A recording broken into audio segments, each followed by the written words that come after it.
Another question I've been wanting to ask you, reading Tipping Point, was, do you make an assumption in terms of education levels, social backgrounds?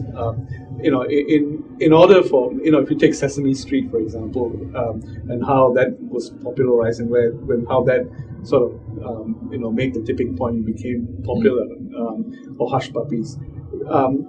In terms of how it influences everybody else, do you make an assumption of who that everybody else is? In terms of education, in terms of social background?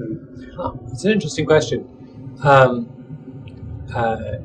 No, I mean, the analysis that literature uses tends to stratify people not according to their class or education, but according to their attitude, so their openness to new ideas.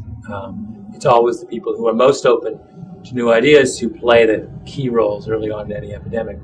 And that might be kind of somewhat associated with education and income. It's more associated with their kind of a psychological attitude towards the world, and B, their social position within the world. Social position, not economic position. So in that book particularly, no, I wasn't interested in that. That's funny. Are you therefore, when you do that, are you a child of your own generation in that way? Because today, people across social backgrounds have the same values, same luxuries, even same lifestyle, same opportunities, to a different extent. You would not stratify them. In order to find the commonalities in it. That's interesting. Yeah. No, it's funny. I'd never thought about this before.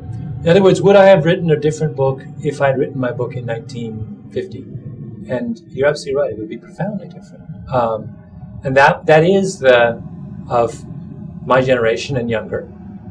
That's what's different and strange about our time, is that when we use any of the new tools that we've been given, they're really not stratified by, or access to them is not limited by class or income position. Basically, everyone has a cell phone right now, and everyone has internet access. Not everyone, but very, very close to everyone in a country like the United States or a country like here in Singapore. And so we're not kind of concerned. We don't think about class being that much of a constraint on participation in these kinds of epidemics. Tell us a little bit of your next book idea, and does financial services feature anywhere in there? I don't know what my next book is. I'm just back writing for the New Yorker now. And so my next article is it's not about financial services, but it's about a biotech company that fails, spends years and years and years on a drug, and the drug fails. Because I'm very, very interested in the role of failure in learning. Do you think about the commercial application of what you do? I don't. My rule has always been from the beginning that I simply write about what I'm interested in, and the world can choose to go along or not. But I think it's important.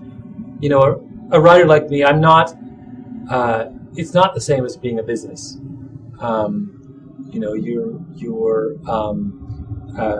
kind of insulated from a kind of pure marketplace. Or perhaps a better way of saying it is, if I'm overly concerned about what my audience thinks, I think it impairs, it constrains what I do in a way that's not useful.